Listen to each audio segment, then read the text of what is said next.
Hello and welcome back to our top-down shooter homework attack. In the last video, we designed our tiled background, so we now have a game where we can walk around the halls of our school, shooting knowledge at all of our homework.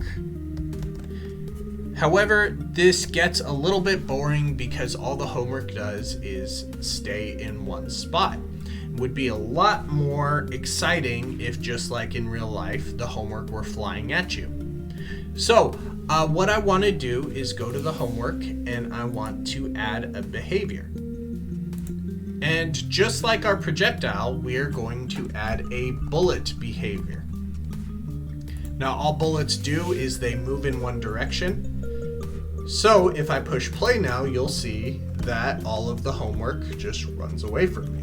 You wish. What we want to have happening is the homework should rotate towards you and attack you.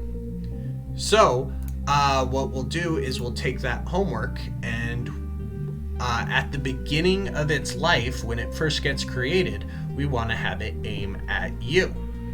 So before we go any further with that, one thing I want to point out is that if I click on the player, looking over here, I have the player's position, which right now is 117-106. And what I want to have that do is I want to have it have the homeworks aim at whatever position my player is at. Now the problem is I could tell it go to 117-106, but what if the player moves? What I want these papers to do is to aim at wherever the player is right now. So let's go into our event sheet and let's say that I want the homework to do something. And like I said earlier, the time that I want the homework to change its direction is when it gets created. So I'm going to look for created.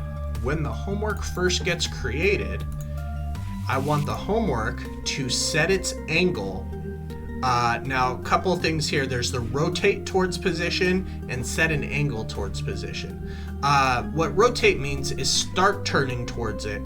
What set angle means is that it's automatically going to be pointing at it. So I'm going to say set angle. And it's asking for an X and a Y coordinate. So we're going to use something here called the dot operator. When I put a dot on something, it means that whatever is on the right of the dot belongs to the thing that's on the left of the dot. So I want it to go to an X value. But whose X value do I want it to go to? I want it to go to the player's X value. So I'm going to put player dot X. And in the same way, I'm going to say player dot Y. So, done. When the homework gets created, set its angle towards the player's X and the player's Y. Let's go ahead and add a comment on that. The homework aims at the player when it is created. Okay, let's push play and see how that looks. And we see, there it is, that homework's attacking me. Now that was a little intense, so let's go ahead and slow it down. If I go to the homework, I see that the homework has the bullet behavior, and I want to slow it down from 400. Let's take it down to half at 200. Now I can push play, and now all this homework is attacking me, but I can fight it off.